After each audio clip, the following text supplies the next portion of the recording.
Tony Abbott has again defended his use of taxpayer-funded entitlements. The Prime Minister says he used travel allowances to compete in community-related sporting events and he won't pay the money back. Both sides of politics have been caught up in the expenses saga, including a now red-faced former Attorney-General Mark Dreyfus. The controversy has overshadowed Mr Abbott's final day at the APEC summit in Indonesia, as James Glenday reports from Canberra.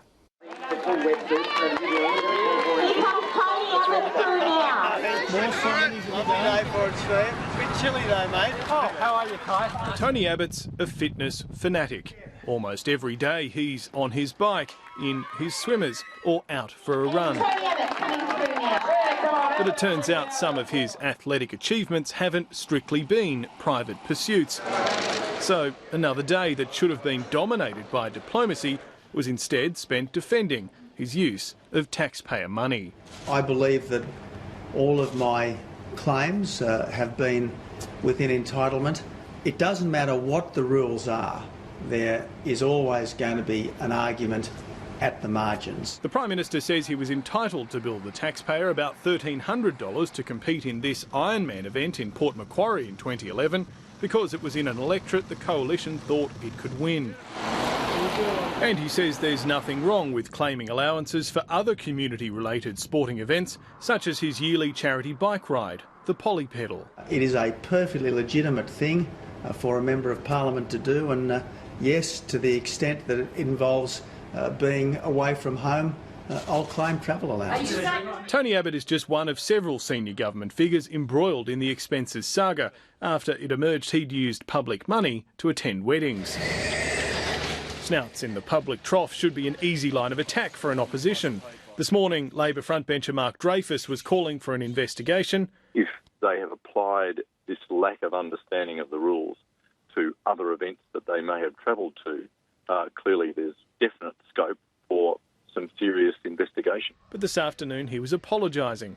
After it emerged he claimed $400 for accommodation in Canberra while he was at a New South Wales ski resort. G'day. The opposition is red-faced, but still wants a close look at the rules. Should the government choose to propose a way of better clarity, of better guidelines for members of parliament as to what can be claimed and what can't be claimed, then the opposition will look at that sympathetically and in good faith. The issue has again distracted from Tony Abbott's flurry of APEC appointments.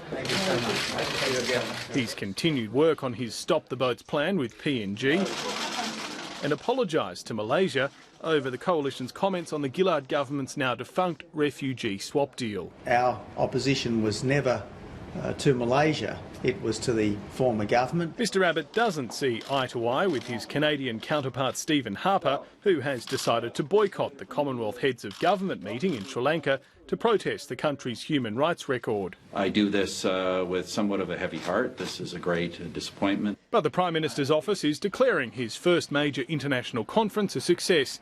It ended this evening with talks with US Secretary of State John Kerry. Back in Australia, one of the country's newer political parties is bogged down in an internal dispute. Even though the motoring enthusiast won the Victorian Senate seat, the state's executive has been sacked by the national organisation. There are also claims the party has gagged Senator-elect Ricky Muir. We've literally had no contact at all since the 10th of September. We don't know where he is, what he's up to.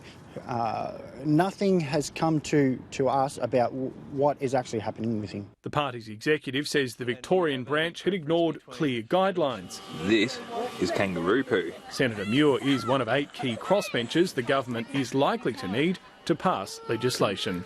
James Glenday, Lateline.